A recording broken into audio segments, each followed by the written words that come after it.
students. Today we are going to talk about divisibility. When we talk about divisibility of a number, we are talking about the ability of an integer to be divided by another integer without leaving a remainder. Numbers, they have different abilities of being divided by other numbers. If a number is divided by another number, uh, we call that number a dividend. And the number that divides is called a divisor. And the answer we get after we divide, it's called a quotient. So, for example, we are talking about, let's say we have, for example, um, 10 divided by 2 is equivalent to 5. You can see that 2 is dividing, that's what we call a divisor,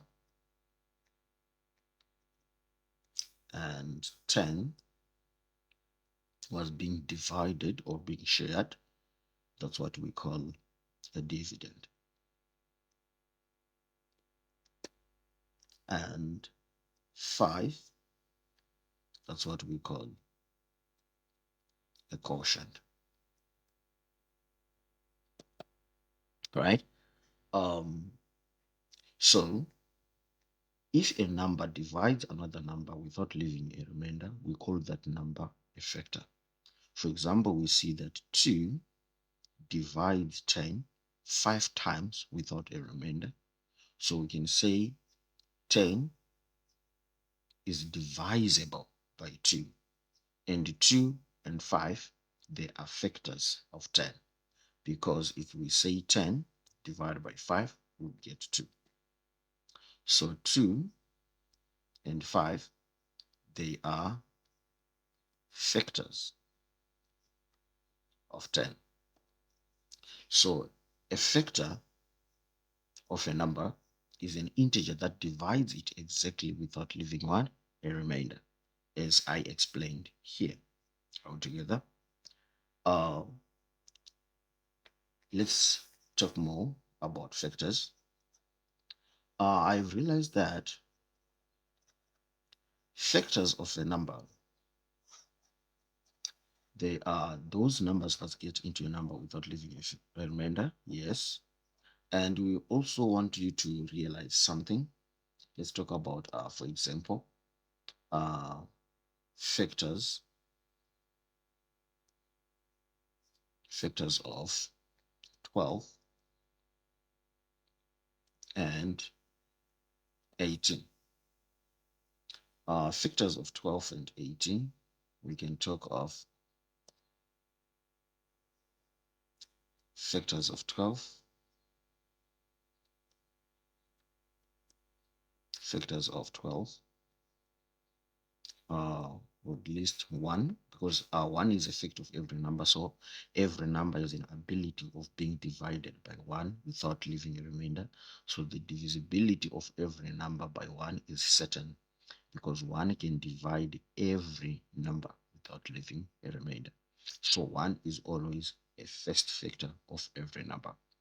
So when we have the factors of 12, we list 1, we have 2, we have 3, and we have 4, and we have 5. No, we have 6, and 6 is a half of 12. So there is no any other number above 6 that can get into 12 without leaving a remainder, because it has been discovered that after the half of the number, there is no any other number that can divide the number except the number itself. For example, in this case, after 6, we have 12 itself. Then these are all factors of 12. Let's also list factors of 18. We're going to realize that 1 is going to be the same factor, because we said every number is divisible by 1. And we also have 2, 3 into 18, yes, we have 3 as well. Do we have 4? No, no 4. 5? No. We have 6. 7? No. 8? No. We have 9. And 9 is half of 18, so the next number that follows is 18 itself, because there is no any other number after half of a number that can get into that number without leaving a remainder except that number alone. Right. So these are all factors of 18 and 12. And on these factors of 18 and 12, we can realize that we also have what we call the common factors. The common factors. Common factors, these are factors that appear on both number. These are numbers that are factors of 12 and 18. Numbers that can divide both 12 and 18. Those are what we're calling the common factors in this case. So let's talk about the common factors of 18 and 12. So the common factors of 18 and 12, common factors of 12 and 18. Let's look careful and find out these common factors. Let's look careful and find out these factors. We're going to realize that the common factors, we have 1 here, there is 1 here, there is 2 here, there is 2 here, there is 3, there is 3, there is 6 here, there is 6 here. So the common factors are common factors. We have 1, 2, 3, and 6. These are common factors of 18 and 12. And on these factors of 12 and 18, we also have another kind of factors that we can get. Is called the highest common factor or the greatest common factor. Among these factors, which value is the highest? That's what we call the highest common factor. So you can realize that 6 is the highest common factor. So we have the highest. Some textbooks, they use it as the greatest. The greatest common. The greatest common factor. In short, they say the highest common factor or the greatest common factor altogether. And in this particular moment, we said is 6. Here, you can see that 6 is the highest common factor altogether. And from there as well, we also have another branch of another type of factors that we also want to talk about. And let me write it over here. And this type of factor is called the prime factor. The prime factor. When a factor is described as prime, a prime number is a value that has only 2 factors. Is a value that has only 2 factors. So we can have a factor which is also a prime, because that's a prime number. Let me write it down here. Let me define a prime number. A prime number is a value that can be divided by 1 and itself, which means this value is having 2 factors, which is 1 and itself. For example of these numbers, 1 is not a prime number because 1 can only be divided by itself. There's no any other number that can get into 1 without leaving a remainder. We have 2 is our least uh, prime number because 1 and 2, they are the only values that can get into 2 without leaving a remainder. We have 3. We only have 1 and 3. These are only values that can get into this number without leaving a remainder. These are what we call prime numbers. We also have 5. We have 7. We have 7, 8, 9, 10. We have 11. From 11, we have 13. From 13, we have 17. From 17, we have 19. From 19, we have 23.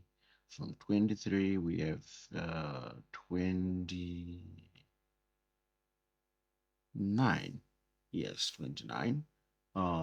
Then up to infinity. There are a lot of these kind of numbers.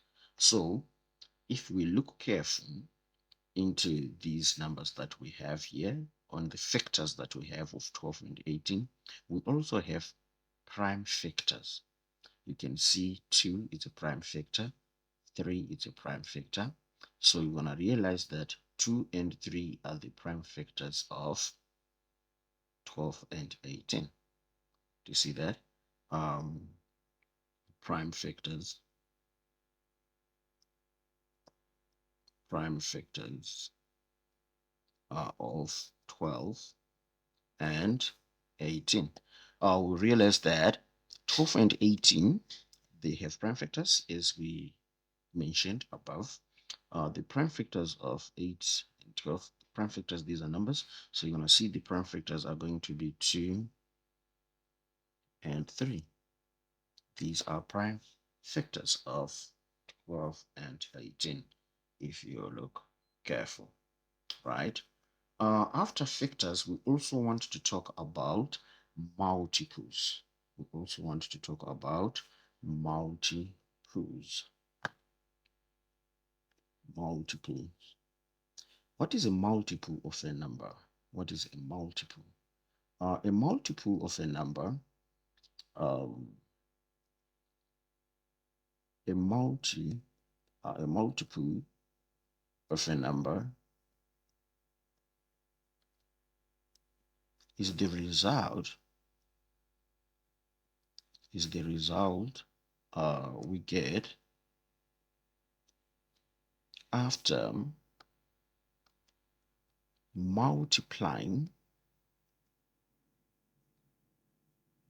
multiplying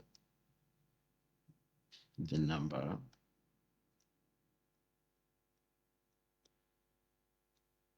with an integer.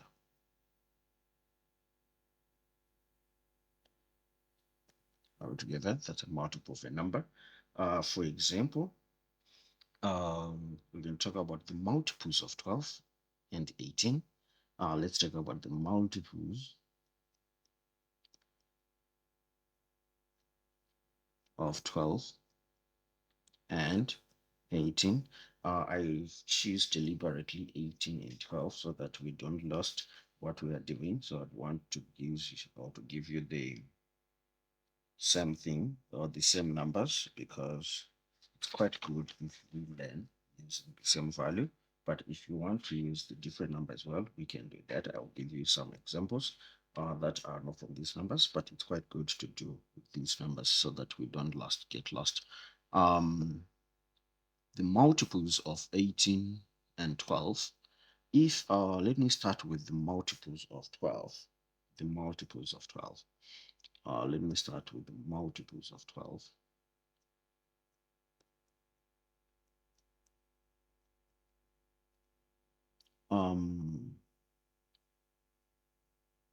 The multiples of 12, we're going to have 12 times 1. We're going to get 12. 12 times 2, we're going to get 24. 12 times 3, we're going to get 36. 12 times 4, we're going to get 48. 12 times 5, you're going to get 60. 12 times 6, you're going to get 72. 12 times 7, we're going to get 84 up to infinity. Usually don't end multiples, they go forever.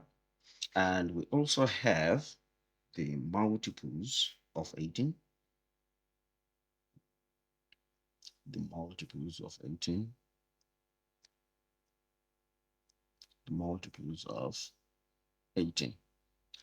If we talk about the multiples of 18, 18 times 1, it's 18. 18 times 2, that's 36. 18 times 3, that's 54. 18 times 4, that's 72. 18 times 5, that's 90, blah, blah, blah. It goes up to infinity. We're going to realize that these are the multiples, right, of 18 and 12. And in these multiples of 18 and 12, you're going to see that we also have the common multiples here. We also have the common multiples. And which ones are the common multiples? If we look careful, you're going to see that the common multiples is 36 here. We have 36 here. We also have 72 here, and we also have 72 here. If we continuously multiply these numbers forever, there are some values that are going to be realized that are also common. But as for now, we only realize that we have common multiples of 12 and 18. We have 36 and 72 and dot dot dot. These are not the only ones, we have the other ones. So the reason why I end there, I just managed to get 2, is because what I want to explain right now is called the lowest common multiple. The lowest common multiple. The lowest common multiple of 18 and 12 is 36. Do you realize that? Yes, because this value here is the lowest. So the lowest common multiple is 36. That's why we have 36 here as the lowest common multiple. In other textbooks, they don't use the word lowest. They would want to use the word least, the least common multiple. So in short, it's LCM. LCM. That's what we call the lowest common multiple. Right. As we mentioned above, we spoke about the lowest common multiple and the highest common multiple, the highest common factor. The lowest common multiple and the highest common factor. In this case, it was easy to identify them because we were using the smaller numbers, 12 and 18. But there is a very good technique that we can use as a tool to calculate the lowest common multiple and the highest common factor. And this method, it has something to do with prime numbers. It's called prime factorization. It is called the prime factorization. Prime factorization. What is to prime factorize? To prime factorize is to express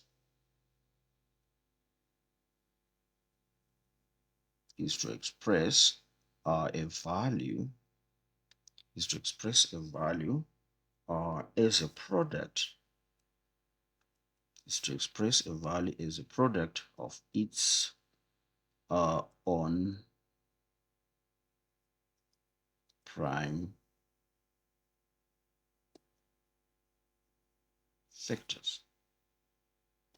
um, it is realized that every number is having a unique set of its prime numbers as factors altogether.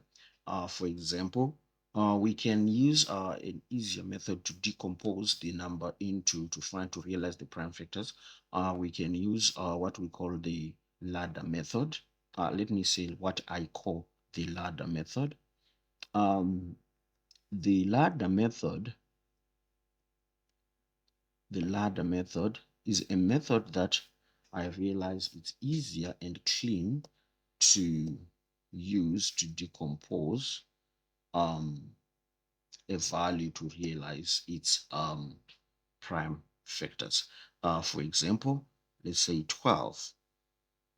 I want to decompose 12.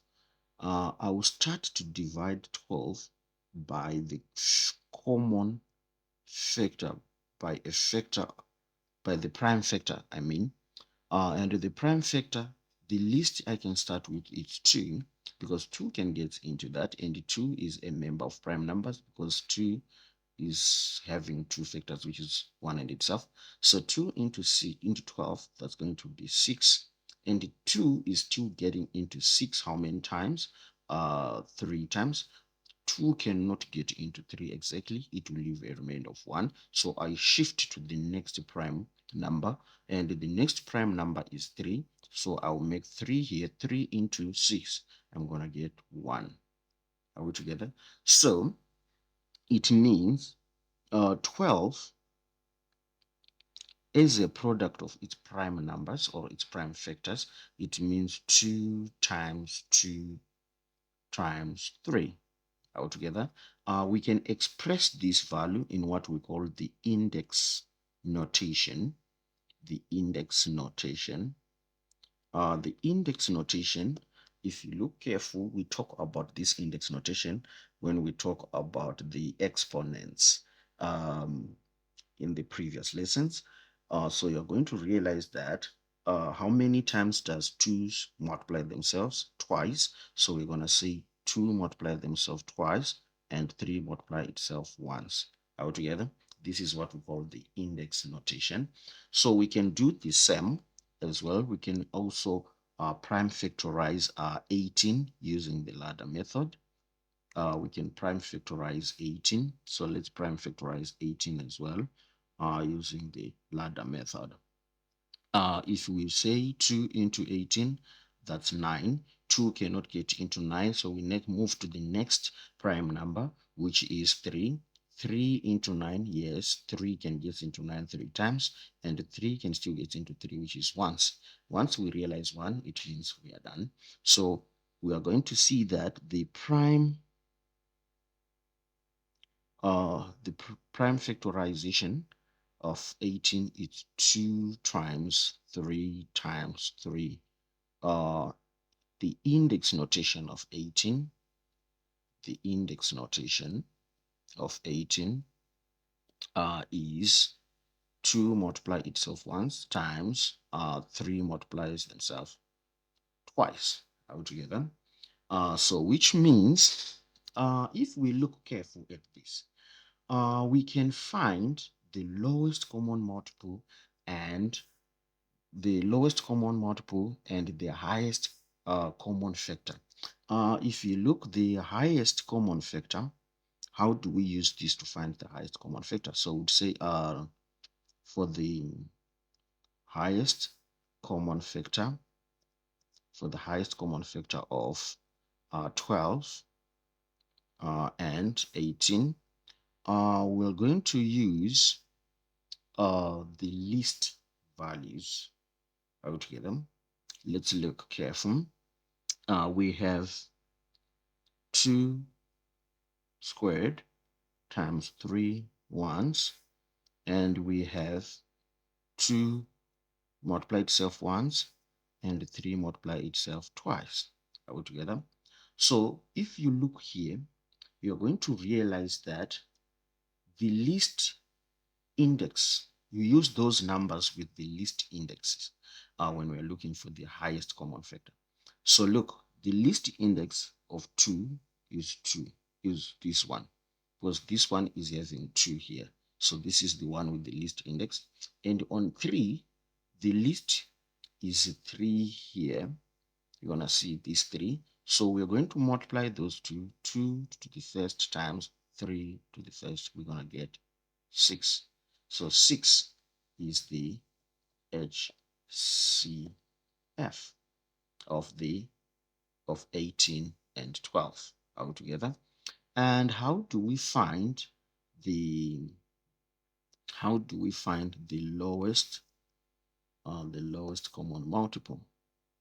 The lowest common multiple of 12 and 18.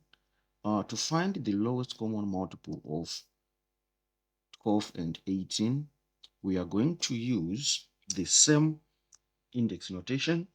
We have 2 squared times 3 to the first, and we have 2 times 3 to the second, like this. You're going to realize that here, if I want the LCM, I'm going to use the highest indexes. We're going to use the values with the highest indexes. So in terms of 2's, you're going to see that this 2 is having the highest index. So I'm going to use 2 squared times on the 3's. This 3 is having the highest index. So I'm going to use 3 squared. So I'm going to use 3 squared, which is equals to 2 squared, that's 4, times 3 squared, that's 9. So I'm going to get 36. So you're going to see that 36 is the lowest common multiple of 12 and 18, as we realized on top. Are we together? Thank you so much. Let's meet in the next lesson again.